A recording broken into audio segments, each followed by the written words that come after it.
loc în care o să vedem, teoretic, delfini. E o culoare, zici cum e fosforescentă. Da, chiar că un verde în ăsta fosforescent și super transparent. Și fiți atenți ce poveste de viață are femeia asta. Acum 4 ani a fost diagnosticată cu o boală rară. Deci în 2 luni a mers 1200 de km pe jos, știind femeia că într-o zi, și dacă își mai dori să facă treaba asta, nu o să mai poată.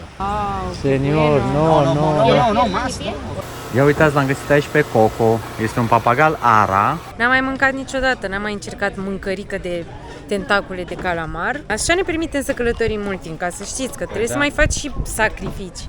Vă salut, oameni buni și frumoși. Alex aici alături de minunata Yasmin. Suntem în aventura Un an cu un ghiozdan și acum în Bocas del Toro. Abia ce a trecut Revelionul și ne-am decis să facem un tur cu barca. Va fi un tur ceva de genul acesta. Aici în Bocas del Toro sunt mai multe insule pe care le putem vizita și am zis să mergem în acest tur unde putem să explorăm atât viața marină, da, insulele, cât și poate niște snorkel, ceva peștișori și așa mai departe. Costul unui asemenea tur este de $30. Tot ceea ce ține de costuri pe aici, în general, în America Centrală, clar, nu se compară cu Asia, adică de la cazare la tururi, toate cele, este o destinație clar mai scumpă, însă merită pe deplin și nouă ne place foarte mult tot ceea ce se întâmplă în America Centrală, respectiv în Panama acum, dar dacă n-ați văzut ceea ce s-a întâmplat în Columbia, nu uitați să vedeți și acele episoade, sunt foarte, foarte faine, Columbia chiar e foarte mișto.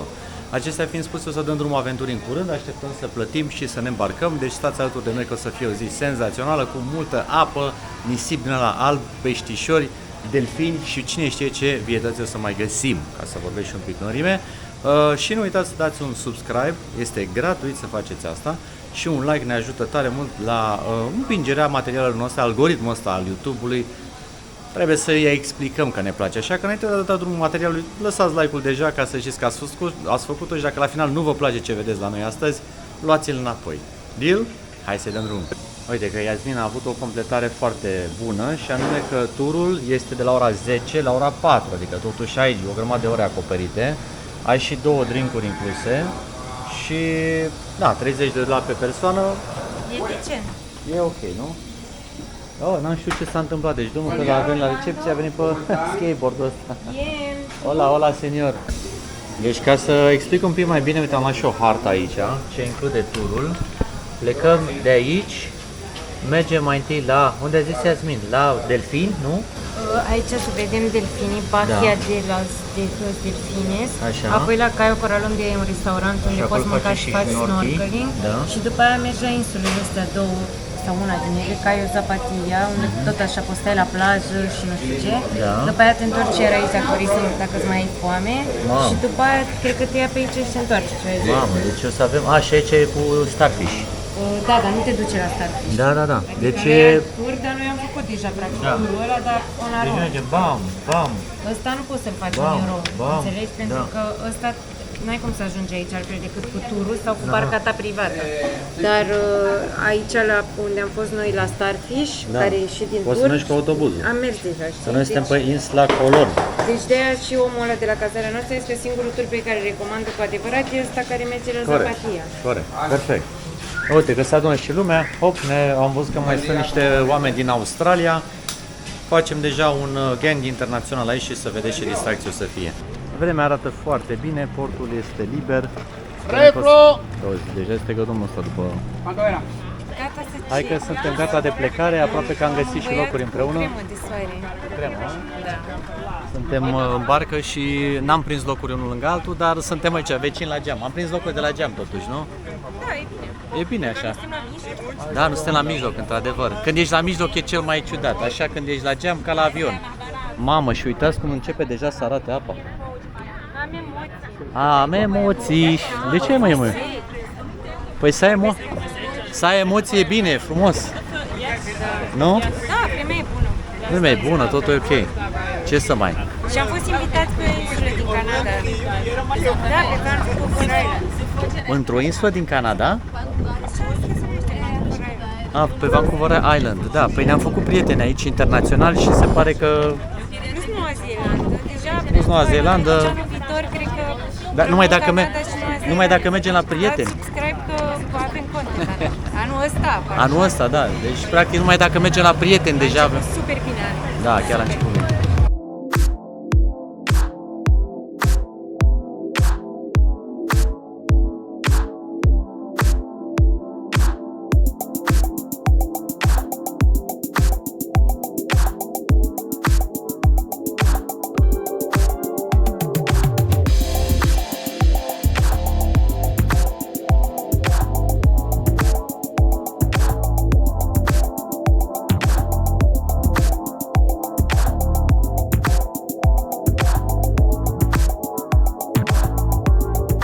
Am ajuns la prima noastră destinație, un loc în care o să vedem teoretic delfini. Practic rămâne să vedem ce se va întâmpla. Yasmin este pregătită aici cu telefonul să vă ia și niște close-up-uri. Dacă nu sar eu ca un delfin. Dacă nu sar tu și faci ca un delfin. Deci urmează un moment în care delfinii, să sperăm că o să fie prezenți la datorie. Da, am văzut delfini în, dacă bine mi-amintesc, în Bali, nu? Bali? La un tur de 15 lei. La un tur de 15 lei în Bali am văzut niște delfini de mulți. Era casa delfinilor acolo. Din categoria știați că delfinii practic sunt mamifere, deci asta înseamnă că nasc pui vii și în general le place să-și petreacă timpul, din câte știu, prin zonele care sunt pline de curent, adică sunt curenții ăștia acvatici, pentru că asta le permite să poată să vâneze și să izoleze bine prada. Deci aici, din câte văd eu așa, barca noastră este într-o zonă în care curentul bate în direcția asta, din ce văd eu la ochi, la ochiul de navigator. Ia, ce știi despre Sunt delfini? perverși. Așa mi se pare. Am văzut Da, delfini și- care încearcă să facă sex cu oameni. Cu oameni, da. Deci delfinii, de apropo, sunt... Cred că le place. Cred că sunt. Ei sunt unii dintre puține mamifere care fac sex de plăcere. Se vede. Deci ei... Mie mi-e frică mereu, am fobie să nu fiu violată de delfini. Nu știu cum Să să nu- explic. Asta e una dintre fobiile mele. Bun, ok, deci astăzi nu intri în apă aici, a? Cam asta e ideea. Ia uite, toată lumea e cu ochii mari, să vedem dacă astăzi delfinii sunt pe poziții, ia să vedem. Poate, poate.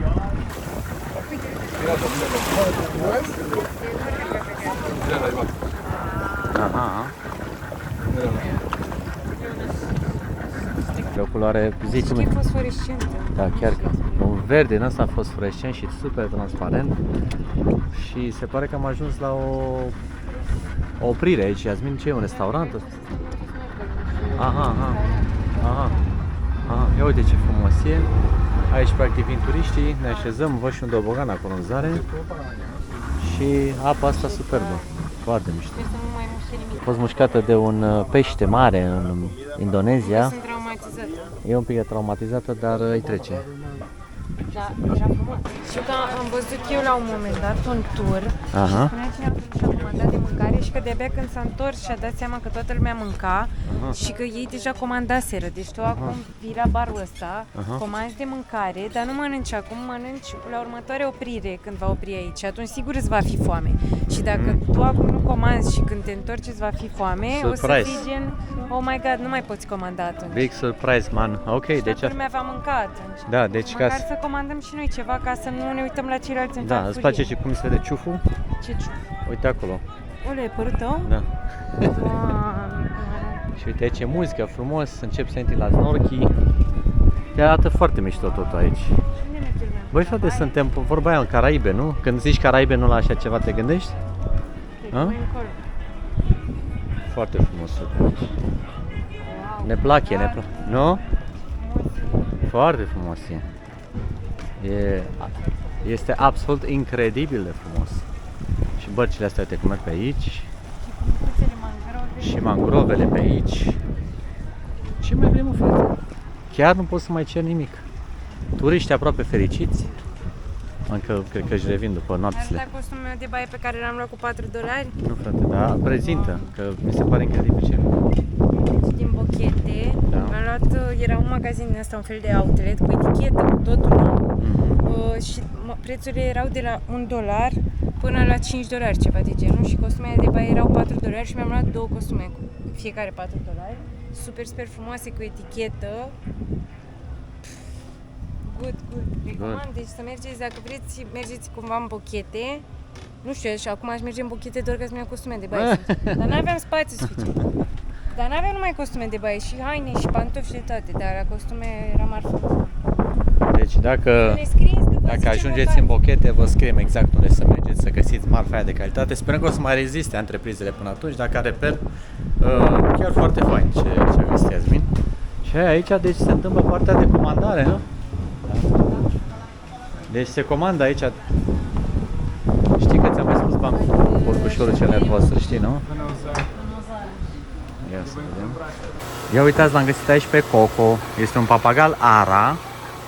Și foarte interesant, e liber. Uitați-vă, nu e ținut cu absolut nimic. Dar, Doamne, ce penaj are și cum arată. Wow! Este foarte greu să plec de aici. M-am îndrăgostit de această pasăre superbă. Uitați-vă cum arată, ce culori. Doamne, ce a făcut natura aici. Incredibil cum poate să arate. Penajul. Și v-am zis, e mare, cam cât un cocoș, așa, zdravă. Nu e soare, nu știu cum să zic, soarele mă liniștește.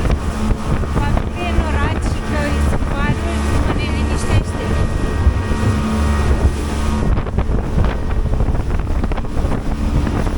Se pare că am ajuns. Acolo în zare se spar niște valuri și practic o zonă destul de complicată de tranzitat. Chiar ne făceam griji că poate o să trebuiască să tranzităm și acea zonă. Eu speram să nu vină către noi valurile. A, să nu vină către noi valurile, ok. Dar se pare că aici e zona liniștită în care o să stăm. Suntem cu un echipaj, uite ce mică insula. Deci fii atentă că e atât de mică insula asta pe care am ajuns încât pot să o prind într-un singur cadru. Da.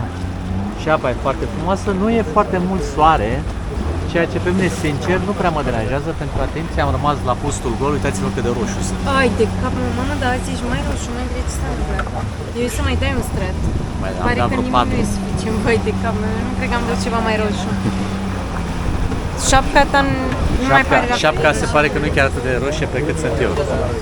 Asta este insula pe care am ajuns, pe isla Cayo Zapatia 2. Cealaltă era lângă. Cealaltă era Unos, probabil. Aici poți să vezi ce situație, dar nu este sezonul. Știu că parcă am citit că sezonul octombrie-noiembrie pentru mulțirea testoasă. Aha, ok. Așa, hai te poți faci plajă, dar dacă nu vrei aici putem să ne mai plimbăm. Hai să ne plimbăm să vedem, ok? Hecho en Cayo Zapatilla. En Cayo Zapatilla. Señor, Hola, ¿qué pasa aquí? No es posible, Después se va a señor. emborrachar. Este es mi amigo. Wow. Señor, no, no, no. No, más. No, señor, no se puede creer. Ah, entonces te sientas y te la Eat, Drink and drink, eat. eat, drink and have fun. You can drink from that too, but wrong. Yeah. It's right. How much did you pay for that? Nuestro propio pueblo va 30. Renta, 30 piernas y pie. renta. No, no, no. Ah, $5 con ron. 5. Ah, Y ok. si no, $2 Sí, al ron. sin ron, $2. Es bueno para comer. Aceite de coco para la piel, para el cabello, para cocinar, patacones y eso. Esență de cocos vinde aici omul, nu? Da, Deci un el fel de vinde, ulei de cocos. deci el vinde practic orice pe bază de cocos, mătușa îți face masajul, face toată treaba. Hola. Hola! La negra cartagenera, la negra.com. ¿Es de Cartagena? De Cartagena. Eso es en Cartagena. De Cartagena? Sí, sí. 2 semanas antes, o 3 semanas. ¿Están el buen tupper por Sí. Sudamérica? Sí, Sudamérica. Central, Latinoamérica. Latinoamérica. Bueno, sí. Semanas. 6 Semanas? No, No. no, una mes. En Una mes. Colombia,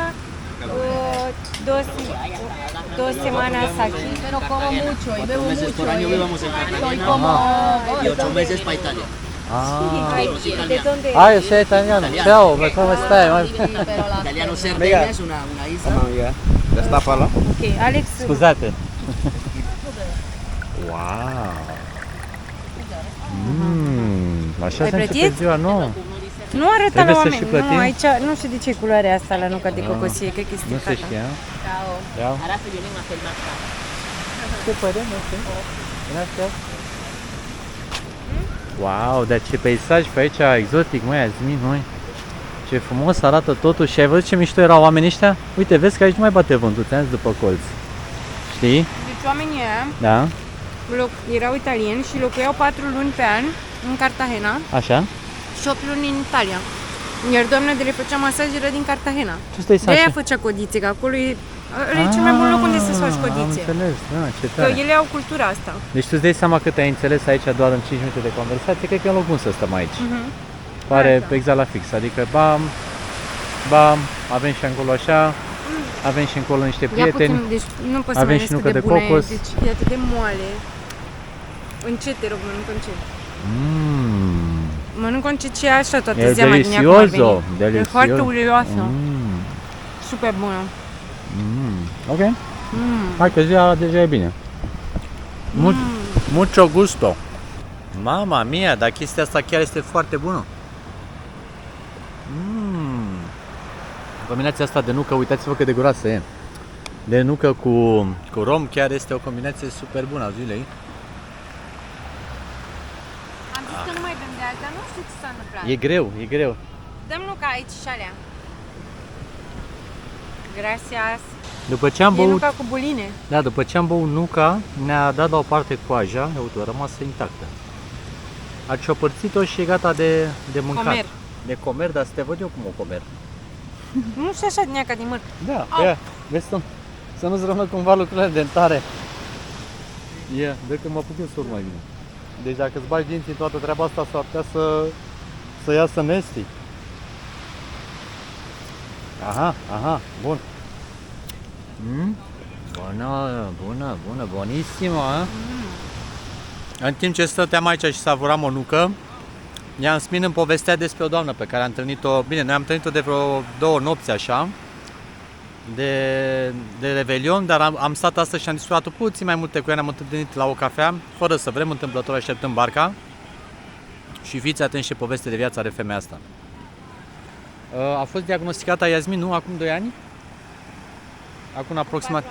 Acum 4 ani a fost diagnosticată cu o boală rară, o boală care afectează musculatura și oasele, din ce am înțeles. Cum se numește, Yasmin, boala? Ceva cu neuromuscular, mă rog, oricum și dacă am ști denumirea tot nu l-ar ajuta, dar ideea este că acea boală practic o va face ca în curând să fie invalidă. Și drept urmare, acum deja avea probleme de mobilitate, era în niște cârje. O femeie pe la vreo 60, acolo, 60 de ani, așa? Maxim. Deci, oameni buni, sănătatea și să te țină picioarele și să fii într-o condiție în care să poți să fii considerat sănătos este ceva absolut critic și esențial și cred eu cel mai mare motiv de bucurie zi de zi. A început să călătorească după chestia asta. Da, asta a fost partea interesantă la ea, că după ce a aflat chestia asta cu boala, a început să călătorească intensiv, deși până atunci nu o făcea atât de mult. A fost, ce a făcut, 33 de zile la... Nu, 2 luni pe Camino de Santiago și din Portugalia și Spania. Deci vă dați seama, 2 luni, deci n-a făcut-o cum se face. 2 luni, cam 1200 de kilometri pe jos. Deci în 2 luni a mers 1200 de km pe jos, știind femeia că într-o zi, și dacă își mai dori să facă treaba asta, nu o să mai poată. Dar nu o să mai poată că e o certitudine, nu că e... Adică zilele sunt numărate. De aceeași boală. Și mama ei murise de aceeași boală. Deci, vedeți voi că în clipa în care călătorești, scopul nu este numai acela de a fi ignorant, să spunem așa, să te duci la un vol inclusiv, să bagi mâncare cât te ține. Mă rog, e și asta o variantă. Dar părerea mea că atunci când călătorești mai mult de orice ar trebui să te concentrezi asupra oamenilor și asupra locurilor și a situațiilor. Îmi place să stea în hosteluri, că vrea să cunoască oameni. Da, auzi ce tare. Deci ea asta îi plăcea, că se caza și o găsisem la un hostel, deși în România, dacă tu la 50 de ani te duci la hostel să stai cu tineretul și cu oamenii, să zicem așa, ești considerat Nebun. Ești nebun, ești vai de mama ta, adică nu-ți permiți tu să te duci să-ți iei o cazare. Și familia ei, toată familia, nu prea înțelege exact ce face. Deși inclusiv ea nu era înțeleasă de familie și ne povestea că a trebuit să dea bloc inclusiv sorei ei, da, care avea un front de hate. Adică foarte, foarte interesant, asta vreau să spun în esență, că atunci când călătorești, cunoști oameni și cunoști situații de viață. Și știți cum, întotdeauna te gândești, băi, nu pot să fiu eu în asemenea situație. Adică când auzi că cineva are cancer, că nu știu, are o boală incurabilă sau când a femeia asta, zici, băi, nasol, îmi pare rău să aflu, dar mie nu o să mi se întâmple. Probabil că așa gândise și ea până la un punct. Și problema e că treaba asta e o condiție genetică, deci și mama ei murise din aceeași boală ea era afectată și era teamă ca nu cumva și băiatul, nu? Are un băiat? Să nu cumva și băiatul să fi fost afectat de această condiție. Gracias, senor. Grazie. Gracias. Eu zic gracias uneori ca Romică, că am văzut eu la America Express că Romică Sociu așa e, cea mereu. Deci de la intrare până în ieșire din emisiune n-a prins-o pe asta cu gracias și a fost permanent cu gracias. Și atunci și mie parcă îmi vine așa, zic, gracias, señorita, gracias. Gracias. Nu eu! Nu eu! Bun, acum am și râs, am și glumit, dar cred că ați înțeles esența acestei scurte intervenții în acest paradis în care ne aflăm acum și anume că viața e scurtă, trebuie trăită intensiv. Nu vă hazardați în probleme în astea de tip nu am nu știu ce bani, nu am nu știu ce avere. Ia, stați că s-a stănit discuția aia filozofică, evident și după un rom, merge bine după un rom. Am băut super puțin. Oricum tu ai apărut așa la cadru, sper că ai ceva efect ca să te faci, nu știu, să pui efect alb. Alb-negru o să fie de pe plaja asta, dar palmierii sunt verzi, dar... S-a făcut o camera takeover, zi. Deci da, și vreau să spun că are un fiu de 23 de ani, care e DJ și că spunea că ea nu vrea să afle, dar că el deja trăiește ca și cum viața lui e limitată și... dar neștiind exact dacă are sau nu boala, sau mă rog, și l-a încurajat să facă ceea ce își dorește, i-a zis că să nu lucreze nicio zi în viața lui și că să-și urmeze pasiunile, așa că el e DJ. Și îl susținea complet, adică a zis și da, e greu pentru că au fost perioade în care trebuie să-i trimit eu bani, dar face ce-i place, știi? Și asta mi s-a părut drăguț. Da, vezi, aici sunt niște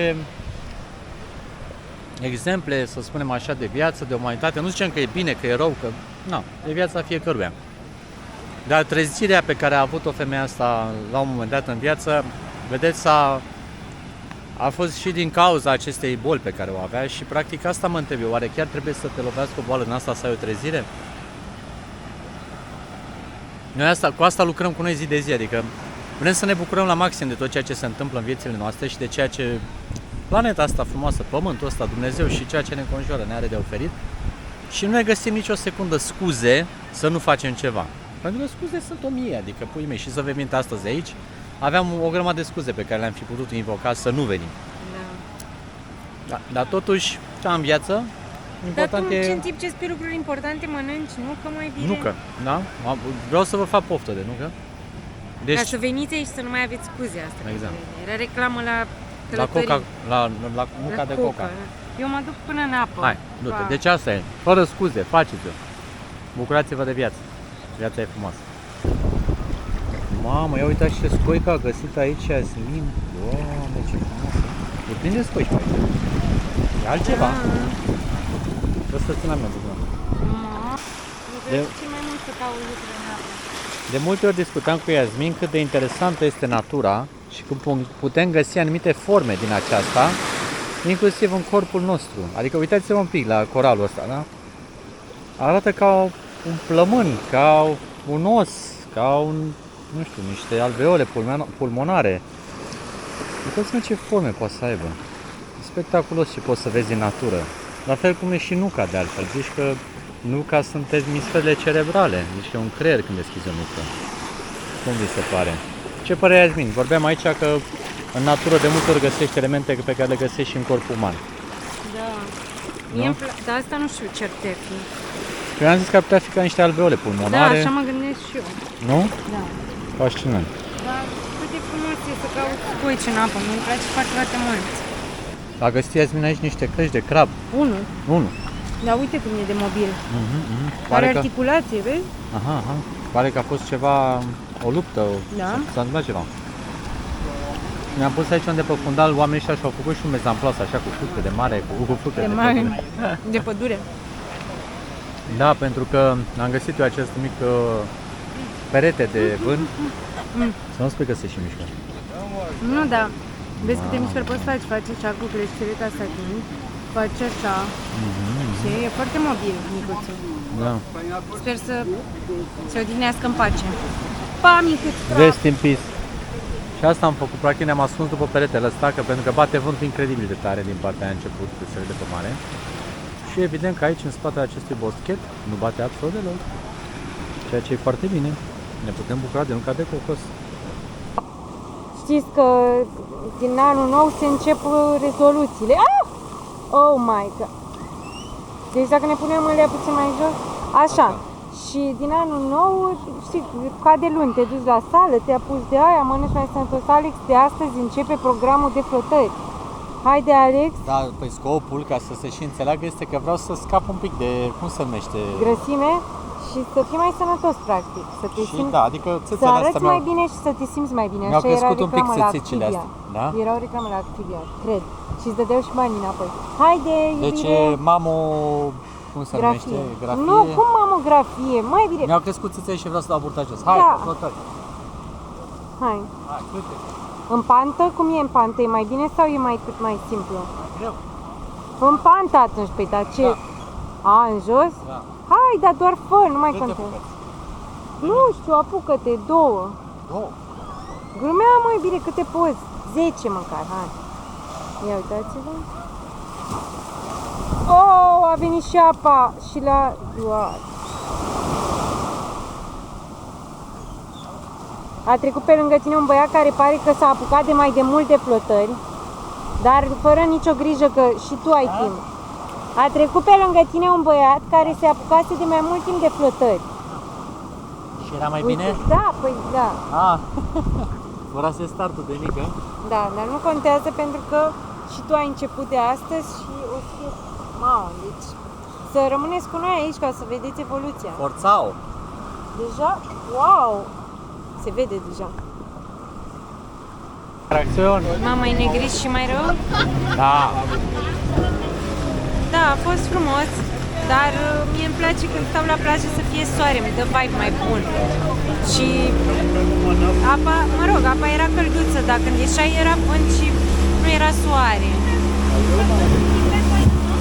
Dar a fost frumos.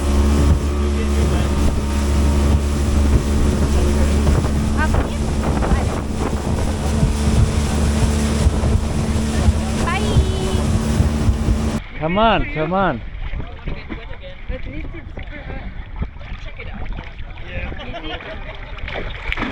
Bravo. Ok. Hai și dăm încoace, că încolo trage curent. Mergi încolo. Mă duc în barcă. Păi hai, zic de tine, aici. Dar vista asta... Nu-mi place snorkeling. Du-te în barcă dacă nu-ți place snorkeling. Hai.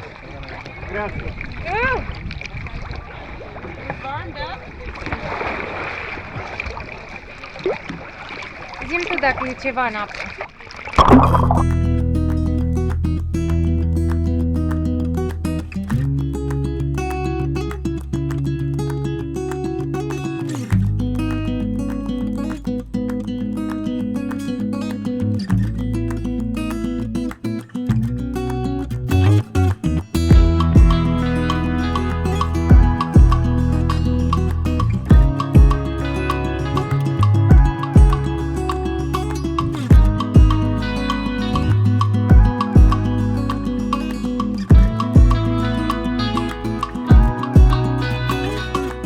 Am ieșit din apă acum și Yasmin are acest mic obicei, nu? Te-am speriat din orice? Nu, dar te speria la început.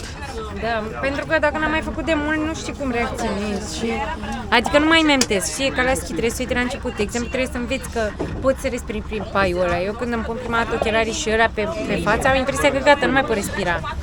Și uit că de fapt eu am ăla care mă ajută să respir. A, și eu și până tu mă te- obișnuiesc cu senzația că de fapt eu pot respira normal prin aia. Bine, doar că trebuie să tragi pe gură. Eu țineam puțin, îmi țineam respirația, îmi dădeam jos și după aia la un moment dat zic, aoleu, stai, gata, bagi capul și respiri și după aia eram unstoppable. Singura chestie la mine e că mi intră puțin apă în ochelari și eu trebuia să-mi țin și de ochelari și de vestă că mi zbura pe cap. Sunt mici inconveniente, nu poate Mici inconveniente, dar a fost foarte mișto, mie mi-a plăcut. Am văzut coralii, n-am văzut prea mulți pești. Nu prea mulți pești, dar coralii au fost super. Și apa a fost super. Și apa a fost super. Asta Că a e fost, da. chestia. Apa era, deci, caldă rău. Ia, ia. A, și până aici. E bine, hai că am plecat, mergem să mâncăm. Oh, si, si, si. Wow, gracias. Gracias. Mamă, ce bine arată, uite ce te fac aici. O colecție de Tentacule. tentacule, ok? Să te văd cum te lupți cu ele. Acum. Mie îmi plac tentaculele prăjite, știi? Dar a zis că n-au prăjite, doar cu salsa caribou. Arată bine oricum. Hai să vedem. Dar avem doar un tacon. Am terminat de mâncat. A fost bună mâncare, o grămadă de tentacule din alea de calamar. N-am mai mâncat niciodată, n-am mai încercat mâncărică de tentacule de calamar. Dar, da, destul de bun. Cam scump aici, dar ce să faci? E singura locație din zonă, toată lumea era aici, era comunitate. Dar uite așa o să ajung eu să las din burtica. Dar am împărțit un fel amândoi. Și din considerente materiale, desigur, dar oricum ne-am umflat, cred. Și pentru că mai făcuserăm și sandvișuri de acasă. Good tips pentru economie. Da, frate, dar de ce nu? De ce nu? Românul a venit pregătit. Așa ne permitem să călătorim mult timp, ca să știți că trebuie să mai faci și sacrificii. Sacrificii, Așa. adică să nu mănânci ca necat. Da, și bine, pentru că dacă atunci când călătorești în locuri ieftine, de exemplu, se întâmplă invers, e celălalt fenomen în care e totul prea ieftin și zici, hai că mi-iau și aia și o dai în alte perele. Deci e cu dus și întors. Așa. Și ce voiam să mai zic e că aici se pare că ești un tobogan. Acolo.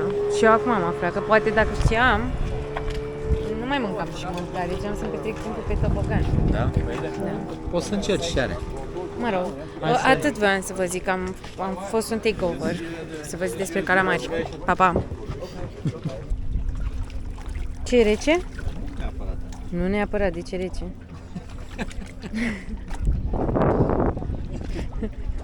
Și tu direct, da? Cum zic eu, a? Cam rece, a? Cum e, ajungi? Cum? Atingi? Aici? Dacă nu vrei, nu intra, e bine, trebuie să faci show pentru cameră. Păi dacă stă de pe tobogan, eu trebuie cad în picioare. Da? Atunci nu e periculos. Voia să sară, dar vă dați seama că nu. Da, apa arată super bine. Nu știu dacă se vede pe cameră ce culoare are, dar e super. Super duper. Ia să văd dacă se vede. Da, se vede. Atingi? N-atinge? Aoleu, te-a luat curentul. Hai să-ți dau o mână de ajutor.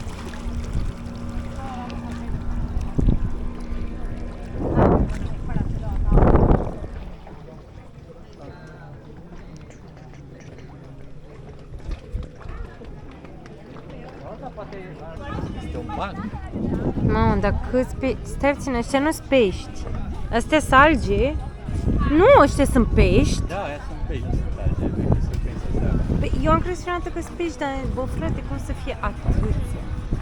Wow. Nu, deci nu.